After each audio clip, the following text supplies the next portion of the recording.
CoachCast no ar, mais um episódio. E eu quero, antes de apresentar a nossa convidada, eu quero falar aqui do apoio que a Camisaria Fascínios tem para o CoachCast. E a Camisaria Fascínios está aqui em São Paulo há mais de 35 anos, é uma camisa muito bacana, e depois a nossa convidada, inclusive, pode falar sobre isso, né? E a gente tem presenteado aqui todos os convidados do CoachCast, as convidadas, com uma camisa. E a Fascínios é de fabricação própria, e ela tem aí uma gama de tamanhos, vai do 1 ao 12, tem camisas maravilhosas. Então, se você quiser seguir a Fascínios, é Camisaria Fascínios, lá no Instagram. Você pode também entrar pelo site, fazer sua compra, e o CoachCast lhe presenteia com um desconto de 15%. Muito bem, agora vamos à nossa convidada. Muito bem, Lilian Alves, muito prazer estar aqui contigo, tenho certeza que a tua história é incrível. Então, quem é Lilian? Bom dia, Sérgio. Quero te agradecer primeiramente aí pelo convite, né, para participar aqui do seu podcast, CoachCast. CoachCast, isso mesmo. Exato. Quero agradecer também a Fascínios, né, o material, essa camisa, muita qualidade, adorei, sim, o presente. Bem, então, vamos lá, né, me apresentando. Eu sou Lilian, né, vou fazer aqui a minha autodescrição, né? Sou uma mulher preta, estou de turbante preto, óculos marrom, blazer preto e branco, né? Com um quadriculadozinho preto. Bem, é isso. Um fundo, assim, o fundo desfocado, né? Aqui. Bem, como eu disse, né? Sou uma mulher preta, PCD. Hoje, né, desde 2021, diria, né, empreendedora em RH, atuo com consultoria, né, mentoria, palestras, né, também sou headhunter, headhunter já há bastante tempo, né, e palestrante, mas no ano de 2023 eu ingressei aí na área de mentoria, né, com o Instituto Semear, e aí não parei mais, né? Agora esse ano também fiz mentoria com um grupo de jovens engenheiros, né? Que participaram de processo seletivo comigo, e eu vi que precisavam de algum suporte, né? Que eu costumo dizer para eles que não é só o CR, né? Para entrar no mercado de trabalho, você precisa de um pouco mais. Né? Então, eu tenho conversado aí com esses jovens e tenho gostado bastante desse trabalho também, né? Hoje, também, outra coisa que eu estou fazendo é um MBA de Diversidade e Impacto Social. Eu acho que tem muito a ver com o meu momento atual, né, de entrar nessa questão das ODS, entrar mais a fundo, né? E, inclusive, eu tenho interagido com outros grupos, né, de diversidade, assim, de uma forma geral, e trabalhado isso também, o MBA tem me ajudado bastante, né, a de fato impactar na vida das pessoas, né? Não só ficar no discurso. O que a gente pode fazer, né, para melhorar a vida das pessoas, para auxiliar de alguma forma? Então, esse é o meu propósito, né, de vida, inclusive desde que eu me tornei empreendedora em 2021, né, um propósito maior, né, do que o ambiente CLT. Bem, voltando um pouco aí na minha história, né? Eu acho que não tem como falar da minha história sem falar da educação, né? Do impacto da educação na minha trajetória. Eu vim de uma comunidade, né, do Rio de Janeiro, fui nascida e criada numa comunidade, então já nasci com uma deficiência, né, chamada paralisia cerebral, que compromete, né, alguns membros na hora do parto, né? Aí as pessoas falam assim: o que é paralisia cerebral, né? Então, falta oxigênio por alguns segundos e aí pode comprometer alguns membros, no meu caso, né, não teve assim comprometimento de fala, mas foi só dos membros inferiores e alguma coisa de superiores, né? Então, eu utilizo muletas, né, para me locomover, e dependendo em espaços mais comunitários, né, que eu preciso me locomover um pouco mais, eu utilizo cadeira de rodas, tá? Então, no início, né, falando aí inicialmente, a educação fez muita diferença, né, para mim. E aí eu lembro que no início, assim, no início aí do fundamental, eu tinha aquela vergonha de adolescente, né? Não vou andar de muleta, gente, não vou andar. E tinha uma pessoa que me levava para a escola, que era uma escola próxima, e aí minha escola mudou, né? Foi para um bairro mais distante, a partir do quinto ano, né? Era Fundamental 2, e eu não tinha como ir, né? Não tinha mais quem me levasse, tinha que andar de muleta, ou eu não ia, desisti de estudar.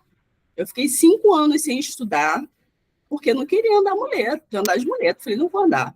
Aí, sabe, aborrecente, né? Revoltada, estudar para quê? Não sei o quê, aquela coisa.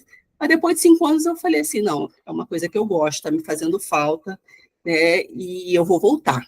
E aí, nesse momento, falei com a minha mãe, falei, olha, você, mãe, me inscreve no curso supletivo, né? Na época, me inscreve no supletivo que eu vou entrar. Vou começar. Minha mãe, mas como você vai? Eu falei, eu vou treinar aqui com essas muletas e vou começar.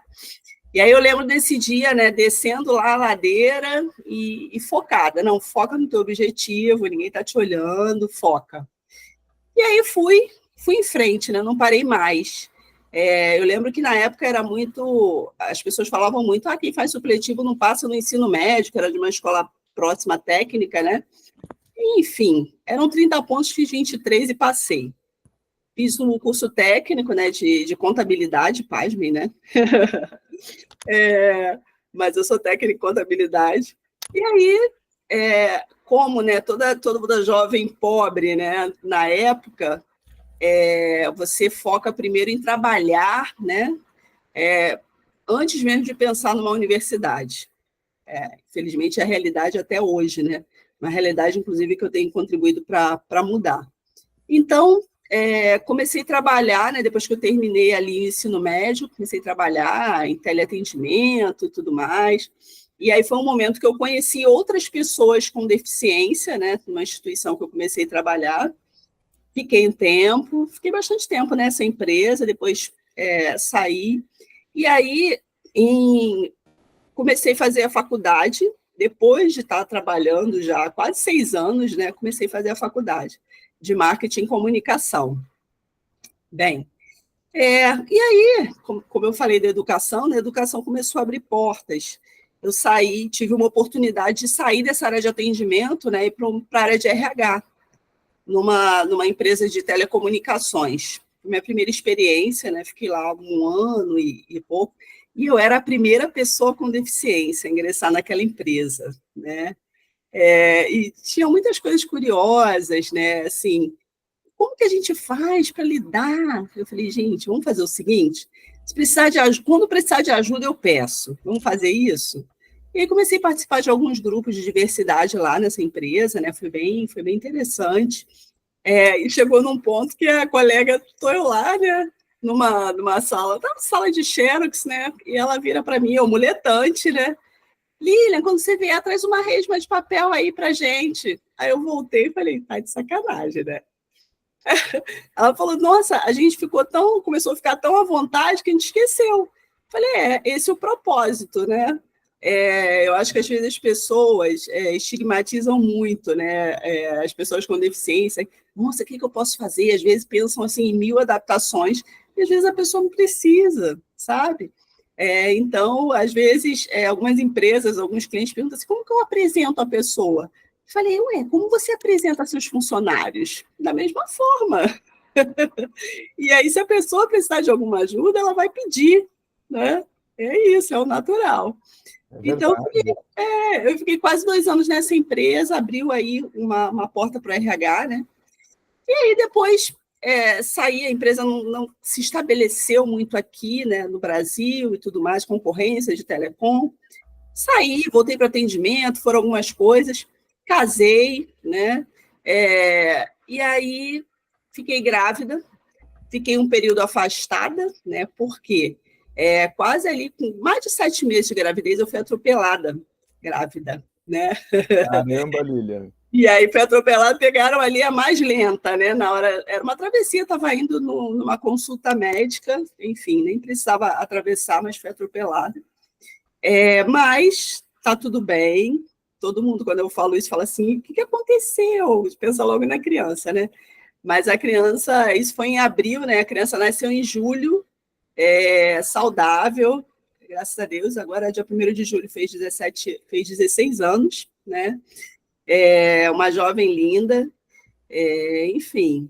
Mas foi um momento bem crítico, né? Que eu precisei me afastar. Foi, por um lado, tudo tem um lado positivo, né? Eu fiquei ali 4 anos com ela, amamentando, dando toda a atenção.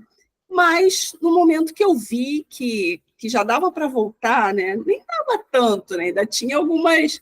Eu fiquei um pouquinho mais lenta depois desse acidente, né? Eu falei assim: vou voltar, eu quero voltar ao mercado de trabalho. Eu comecei consegui pegar uma condução, falei: vou. E aí minha mãe ficou louca: nossa, vai pedir alta do INSS. Falei: vou, que eu não aguento mais, eu preciso trabalhar. Aí voltei meu trabalho e tal. E aí, no final de 2011, o contrato de onde eu trabalhava acabou, né? E aí, em março de 2012, eu tive a oportunidade de entrar na indústria, né? Mais uma vez, eu recebi uma proposta para atuar no RH, só que na indústria. E aí foi uma experiência muito positiva, sabe? Eu fiquei lá por 9 anos nessa empresa, né? Entrei na área de remuneração e logo depois, assim, 1 ano, a minha gerente já viu ali que eu tinha muita identificação com pessoas, né? E aí me convidou para a área de recrutamento e seleção, uma área que eu cresci bastante, né? Me desenvolvi, atuava ali na indústria com todos os níveis, né, de contratação. Em 2017, essa empresa foi vendida, né, ela era alemã e passou a ser uma empresa ítalo-argentina. E aí eu deixei de ser uma simples analista que cuidava só de uma área, né? E a estrutura toda mudou, passei a cuidar de todas as vagas, né? Brasil, e também implementei os programas de trainee e estágio aqui no Brasil também, dessa empresa, e continuava também cuidando, né? Com um apoio, lógico, né? Cuidando de vagas estratégicas também. E aí foi muito aprendizado, né? Uma experiência bem interessante, sempre também, né, não deixando os programas, assim, os indicadores de diversidade, né, eu sempre fui muito envolvida com isso, mas em 2021 eu vi que eu queria mais, né, eu queria um impacto maior, sabe, pensando dessa forma, um impacto maior na sociedade, né, daquilo que eu estava querendo fazer, né, de incluir mesmo outras pessoas. E aí eu pedi demissão, né? Depois de 9 anos, pedi demissão, simplesmente. Eu fiquei um tempo ali, um período sabático, de menos de um mês. E aí começaram a surgir propostas, né, para jobs, assim.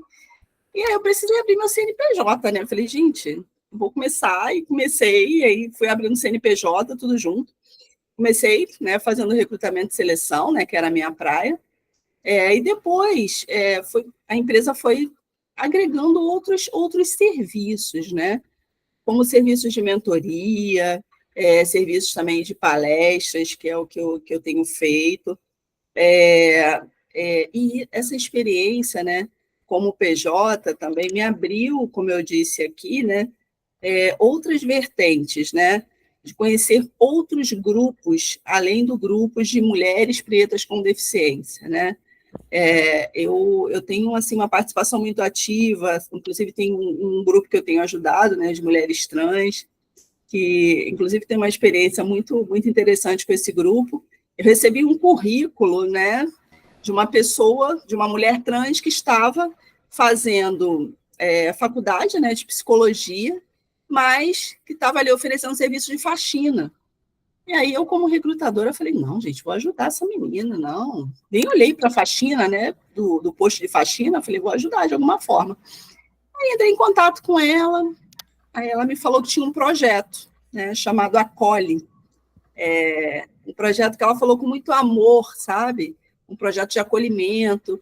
E eu, com o meu viés, né, de recrutadora, né, falei assim, poxa, vamos oferecer uma palestra para essas pessoas que estão lá, né, de empregabilidade, para ajudar de alguma forma. E eu vi que ela ficou um pouco receosa, né? não, tudo bem. Aí chegou a data, não vai ser possível, não sei o que, a gente vai ter um encontro, mas não... Falei, tá bom, eu posso só ir no encontro? E fui no encontro. E aí eu fiquei muito surpresa, né? E aprendi muito. Por quê? Eu, chegando lá, eu vi que o buraco era muito mais embaixo. As pessoas não estavam interessadas, né? As pessoas estavam morrendo, vivendo na rua. As pessoas não estavam interessadas ali numa palestra de empregabilidade. Muito pelo contrário, elas estavam participando de diversos processos já estavam desanimadas, né? Porque não eram chamadas, eram discriminadas, né? Então, era um grupo de foco mesmo de acolhimento, tá? E com isso, eu aprendi o seguinte, né? Quando a gente, até para a gente oferecer ajuda, né? Eu acho que a gente precisa ouvir, a gente precisa conhecer, né, aquele grupo antes de qualquer coisa, né, para que a gente seja assertivo, consiga ajudar de forma assertiva e não pelo nosso viés, né, do que a gente acha que a pessoa precisa. Então, acho que a escutativa é extremamente importante nesses casos, tá? Aí é um grupo que eu tenho tentado aí ajudar agora com o MBA, né, de diversidade e impacto, aí depois de 20 anos, né, voltei a estudar, estou gostando Legal, bastante. que coisa boa, parabéns, então. Estou gostando bastante, assim, né, e a gente fala muito das trocas, né, das histórias, que às vezes são similares, né, são parecidas. A gente tem hoje está fazendo umas atividades de escuta, né, de comunicação não violenta, que são muito, às vezes são muito impactantes quando a gente escuta, né, as outras pessoas. Às vezes são coisas que a gente já passou, né, no ambiente corporativo, mas não identifica, às vezes, como racismo, às vezes a gente não identifica como capacitismo, né? E vamos aprendendo. Tenho gostado bastante. Que bacana, Lilian. História incrível, hein? Quanto aprendizado. Eu já anotei algumas palavras-chave aqui, desde o seu comecinho ali.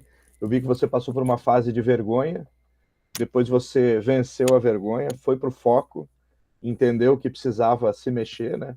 Não podia ficar escondidinha, né? E depois a educação é muito importante para você, coragem e ajudar os outros. Olha que bacana. Um monte de palavra-chave aqui. Eu acho que, assim, compartilhar a minha história, né, acho que pode ajudar muitas pessoas, eu sempre falo isso, né, as pessoas que às vezes ficam ali, né, hoje nem tanto, né, mas as pessoas com deficiência, assim, a maior parte do tempo foram muito, assim, super protegidas, né, eu não digo que seja maldade dos pais, não, sabe, mas por querer mesmo, ter aquela preocupação, né, eu lembro quando eu fui. Meu primeiro emprego era em Niterói, morava no Rio, era bem distante, e eu fui. Uma vizinha chegou para mim com um jornal na época, né? Quase 5.0, né, gente? Mas tinha vaga lá no jornal. Ah, Lilian, tem uma vaga legal aqui para pessoas com deficiência, mas só que é lá em Niterói. Eu falei, nossa, é longe a beça, mas eu vou. E aí eu lembro que a família, não, minha filha, você não precisa disso. O meu avô era um funcionário público federal, né? E ele falava, né? Ele foi meu pai, né? Foi a figura de pai que eu tenho representado. Ele falava que eu não precisava trabalhar nem estudar, porque quando ele morresse eu ia ter a pensão dele, né? Então, eu vivi com meu avô agora até 2021, né? Ele desencarnou. E aí, Lilian. ele desencarnou, mas ele me viu ali me formar, ele falou que assim, nossa, ele falava, né, ele tinha pouca instrução, mas tinha um conhecimento incrível, né, uma pessoa que gostava muito de leitura, tinha um conhecimento de vida extremamente, assim, fascinante, né, e ele falava, nossa, minha primeira neta doutora, ele falava que ele tinha ensino superior a doutor, né, e assim me surpreendeu, porque ele achava que era uma neta que ia depender dele a vida inteira. Uhum. E eu não esperei. E agora, né? As leis mudaram, depois que ele se foi, não foi possível a pensão, e está tudo bem. Sim. Mas imagine se eu tivesse esperado, né? É verdade. Seria um erro estratégico muito grande. Mas é o que ele tinha também para te oferecer, né, no pensamento dele. Exato, exato. Tem Eu converso com alguns pais, né, de pessoas com deficiência, inclusive eu tenho uma prima que está lá no Nordeste também, eu converso muito sobre isso. Não, vamos ajudar a se desenvolver. Quando vocês não estiverem mais aqui, ela vai precisar cuidar da vida dela, É isso. sabe? Tem que Todos preparar nós. a pessoa para isso. Exato, a gente precisa criar filhos, né, para a vida, e não para a gente, né? Pelo que a gente entende de mundo, precisa preparar para o mundo. É isso mesmo. E uma coisa muito interessante que você falou aí, do seu próprio aprendizado, da sua curva de aprendizado, mas é um aprendizado com os outros também, que trabalham com todo mundo, assim, contigo, né? Porque não vamos dizer que, como você falou, né? Poxa, a pessoa pediu para você trazer uma resma de papel. Você falou, ó, essa não vai dar, tem outra atividade, né? Porque a pessoa fica no automático, então não Exato. diferencia mais nada. Por um lado é muito bom, né? Mas também a pessoa tem que ter um pouco de sensibilidade. Exato. É porque, assim, todos nós temos limitações, né? E naquele momento ali, a minha limitação era de mulher carregar uma resma de papel. Né? É isso, não. E às vezes, eu foco muito, né, principalmente em processo seletivo, né, em mostrar para as pessoas, né, quando é uma pessoa com deficiência, ou enfim, eu cuido desses indicadores, né, de diversidade, mesmo que não sejam vagas afirmativas, né, que eu acho importante que as pessoas vejam o seguinte, né, quando eu tenho ali pessoas diversas no meu processo, né, elas vão contribuir, elas vão trazer ideias diferentes, vão trazer vivências completamente diferentes, e isso é estratégico para o negócio. É isso aí. Isso é lucrativo, né? Porque se eu tenho ali todo mundo pensando igual, sim, fica complicado, né? Avançar. Sem dúvida alguma. Você sabe que é uma das coisas que eu trabalho muito, às vezes, com executivos que passam em mentoria ou coaching comigo, é justamente isso. Eu lembro de um cara bem jovem, assim, seus 35, 37 anos, e ele queria que o time dele fosse todo muito parecido com o comportamento, né? Eu olhei para ele assim, mas qual a vantagem disso? De ter um time redondinho desse jeito, né? Aí ele parou, ficou pensando, é verdade, né? Eu falei, pois é, porque você precisa ter diferentes habilidades. De repente, uma pessoa é muito mais rápida, a outra é mais lenta. Só que a que é mais lenta te entrega coisas que o rápido não vai conseguir entregar. Então, a diversidade nos times é fundamental, sem dúvida alguma. Exato, exato. Quando não partimos, né, todos ali do mesmo viés, nossa, que projetos incríveis podemos ali construir. Isso. Né? Eu sempre falo muito sobre isso, né? E falo muito, gente, vamos lá, às vezes a questão de adaptação, né? Eu também, como cliente, quando eu estou ali no momento de lazer, né, de viagem, eu gosto de contribuir. Às vezes, tem coisas assim mínimas de adaptação que as pessoas não pensam. Por exemplo, um corrimão um pouco mais alto numa piscina, dá autonomia para quem anda de muletas, talvez para um cadeirante precisasse de uma rampa, né? Ok.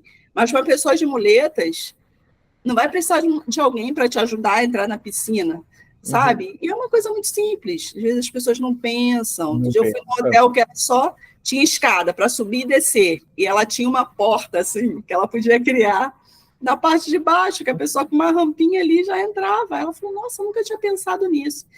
E se eu não tenho contato eu entendo isso perfeitamente, né? Se eu não tenho contato com pessoas com deficiência, se eu não penso nisso para o meu negócio, né, de forma estratégica, é complicado. Você está me fazendo lembrar um curso de Design Thinking que eu fiz há uns anos atrás, e aí o primeiro exercício que foi dado para a gente era vendar os olhos, e a gente tinha que descer da sala no 18º andar até a garagem, pegar um papelzinho e voltar. Aí, claro, tinha o suporte mas qual que era a ideia disso? É a gente tentar se colocar no lugar de uma pessoa com deficiência visual, né? Exato. E aí fomos. Gente, que sufoco. Complicado, né? Porque assim, é só tentar, porque não tem como, né? Não é o meu dia a dia aquilo, né? Exatamente. Você tem que pensar, onde é que eu entrei? Eu entrei para cá, para cá, para cá, para lá, e aí você tem que chegar no elevador, como é que eu sei qual é? E aí você teria que entender o toque. Então, é muito interessante isso, e depois o Design Thinking tem essa questão da observação, E é muito sim, interessante quando você começa aí, você troca o seu olhar, né? Você é. começa a olhar para a dificuldade, de repente, assim, do outro. Isso é muito importante também. Bem legal essa tua curva aí de aprendizado, assim.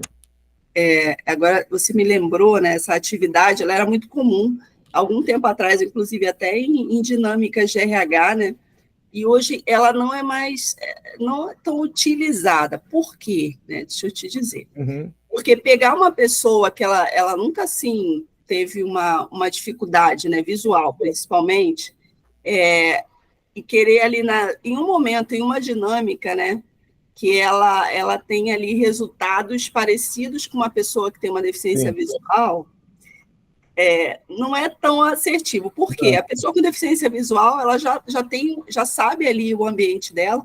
Eu trabalhei com um deficiente visual, né, ele tinha baixa visão, que ele era muito mais organizado que eu. E aí, quando a gente procurava as coisas, Zé, onde está isso? Ele Porque sabia tudo. ele era a pessoa mais organizada, era aquela mesa É organizadíssima, verdade. porque desenvolve outras coisas, né? Sim. Outros sentidos. Isso. Então, isso está muito ligado à palavra empatia, né?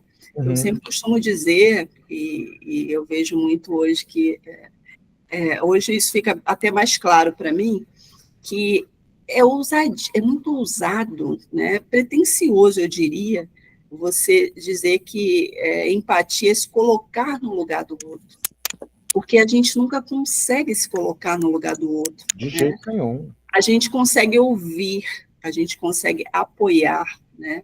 Mas se colocar, não, nunca vai Impossível, cada um tem conseguir. sua pele, né?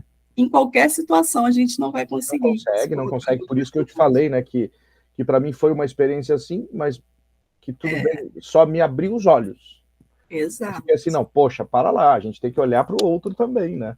Tem que olhar para a dificuldade do outro. Não é só assim, ah, tudo bem, para mim é fácil, é simples, né? Mas que tal, em vez de olhar para a dificuldade, olhar para a habilidade? Sim, sem dúvida alguma. Essas habilidades, como você falou, da organização, da Exato. sensibilidade, tem muita coisa muito, muito legal. Que às vezes a pessoa olha assim, né? Uma pessoa, nossa. Uma vez eu ouvi de um gerente geral, né, que ele tinha muita resistência em contratar pessoas com deficiência. Eu falei, eu vou lá, vou fazer. Aí o pessoal, vai lá, olha lá, ele não gosta de contratar, não sei o quê. Eu falei, mas vamos lá. Eu fui apresentar uma menina para ele, conheci uma menina. Eu falei, Lilian, eu acho que eu era uma pessoa preconceituosa. Assumiu, eu falei, gente, que Ele bacana. falou? Falou. Era, porque assim, eu não conseguia ver como uma pessoa. Aquele rapaz que trabalha com você, eu vejo ele ali, ele é muito focado, mas eu fico assim, meu Deus, coitado, que dificuldade ele deve ter. Eu falei, olha, ele é um dos melhores da área. Aí ele, eu acredito em você. E a partir dali ele contratou a pessoa que a gente estava ali indicando, né? Contratou, a menina foi sucesso, virou até meio que um padrinho da menina. Olha, que bacana, não, que isso é fantástico, né? Porque o que você traz aí agora, que sirva de inspiração para outras pessoas aqui que vão contratar, que contrate pelas habilidades. Exato. Às vezes a pessoa não quer nem ouvir, né? Olha, ou então vem um laudo médico, né? Isso, E quando você pensa no online, né, é muito isso. Ah, vê ali, a pessoa com uma dificuldade, qualquer dificuldade, né? E aí olha um laudo, não vai dar, nunca conheci essa pessoa na minha área. Uma vez eu contratei uma menina que era deficiente auditiva, né? Mas como que ela vai falar? Como é que vai ser a comunicação dela? Falei, gente, existem vários assim aplicativos gratuitos que transformam ali a voz em texto para ela se comunicar. Extremamente necessário. E-mail tem diversas formas dela se comunicar. é verdade, Eu tinha pensado. Falei, então vamos focar nas habilidades dela. Pensa assim, como que ela trabalhou em outras empresas, é né? verdade, Para se comunicar. Por que não pensa isso? é verdade. Não, e que bacana, né, Lina? Você deve estar vendo esse movimento, não sei qual a velocidade dele, mas eu também aqui, eu atendo muita gente, né? Então, na minha área tem uma plataforma que eu atendo, que chama Zen Club, então lá vem mais ou menos assim, pessoas de 300 empresas no Brasil. É muita coisa. Então isso me traz uma visão bem diferente de vários vários estilos, vários comportamentos, várias pessoas, isso é fantástico. Então você começa a ver, ouvir muitas histórias, né, de coisas assim que estão acontecendo hoje no mundo, e está bem bacana a mudança. Eu sou bastante otimista nesse aspecto, porque até algumas empresas assim, não quero saber quem é você, não quero foto no currículo, não quero nada disso, eu quero saber suas habilidades. E isso é bem legal. Como é que você está vendo isso? Então, é uma espécie de recrutamento às cegas, né? Eu já trabalhei, né? Onde só o RH tinha acesso às informações. Uhum. Eu acho que para esse movimento, né, é um movimento muito interessante quando você pensa ali em liderança, né, para as pessoas de fato que têm ali o poder da caneta, né, para poder contratar, mas eu acho que o RH tem que estar preparado, né? O RH precisa estar preparado até mesmo para fazer a seleção dessas pessoas, visto que vai ter acesso a todas as informações. Né? Então, precisa ter sensibilidade, porque não é, não, RH. A gente não pode também romantizar a questão da diversidade. Né? Inclusive, essa semana a gente estava falando sobre isso, né, em um grupo que eu participo, né?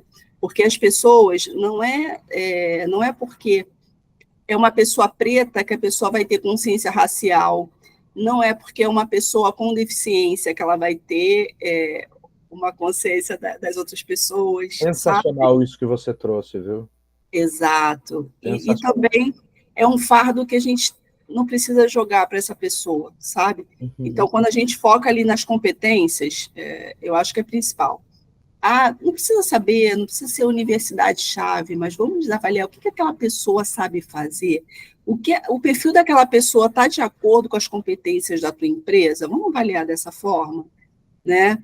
E aí, eu acho que as barreiras atitudinais são as maiores, né? Ainda hoje são as maiores. Por quê? A acessibilidade, acho que é uma questão também estratégica para todas as pessoas, não só para quem tem uma deficiência, né? Porque deficiência é uma condição, tá? Você pode ter um cliente, digamos, sei lá, um cliente idoso, ou um cliente que sofreu um acidente ali também, e se você não tem acessibilidade, né? E às vezes a pessoa pensa, não quero contratar pessoa com deficiência, vai dar muito trabalho, vou ter que fazer acessibilidade aqui, não. Mas não pensa nisso de forma estratégica. Qualquer pessoa pode precisar daquela acessibilidade, não é só para uma pessoa com deficiência. Lógico que tem umas mais específicas, né? Mas quando a gente pensa em física, assim, uma rampa, sei lá, algo simples, assim, um banheiro adaptado, né? E aí qualquer pessoa pode estar numa condição que precise disso. Então, eu acho que pensar em acessibilidade de forma estratégica é importante. Lilian, nós teríamos aqui mais no mínimo o dia todo para a gente ficar conversando, porque é uma temática muito, muito bacana. Você tem uma forma de trazer muito leve, muito legal, né? E eu super agradeço aqui. Estamos chegando no finalzinho, mas eu já fico aqui com vontade de te convidar de novo, uma hora dessa, se você quiser. Daqui a um ano a gente volta aqui para falar de outras coisas, de outros projetos, porque a tua história você já contou. É uma história de superação também, né? Que bacana. Novamente, parabéns por isso, por ter foco em você, se dedicar a você, né? E vamos lá, né? E vamos em frente. Não esperou pela aposentadoria, né? Que coisa boa, porque você é super jovem. E assim, como as pessoas te encontram? Bem, hoje as pessoas podem me encontrar no LinkedIn, né? Lilian Alves PCD. Também a minha consultoria no Instagram, né? Que é Todes Consultoria. E também lá tem o meu portfólio, né? Todas as informações sobre todo o contexto que eu consigo atender, né? E com certeza, Sérgio, ano que vem vamos ter mais novidades, né? Eu quero saber tudo. Espero que você tenha gostado de participar aqui. Sim, gostei bastante, mas ano que vem vamos ter mais projetos. Ótimo. Não, alguns em andamento, vamos ter outros rodando, de repente, atendendo, ampliando um pouco mais o escopo da Todes aí, de serviços, né? E vamos nos falando. Que bacana. Foi um prazer te conhecer. Excelente. E vamos deixar aqui na descrição, tanto no YouTube quanto nas plataformas de áudio, os links para que as pessoas te encontrem, se conectem com você, contratem sua palestra, isso é muito importante, né? Levem esse teu conhecimento aí para as empresas, né? Porque isso vai deixando todo mundo melhor, com certeza, sem dúvida alguma.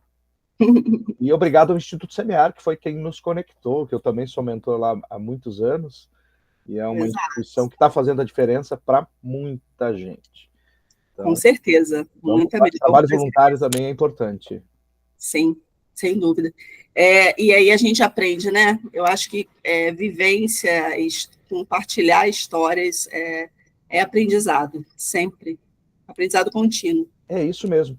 E eu quero convidar todos também para seguir o CoachCast nas plataformas de sua preferência, seja YouTube, Spotify ou no Google Play, aonde você quiser, na Amazon, está em todas. Sigam, compartilhe esse episódio com alguém que eu tenho certeza que vai gostar muito.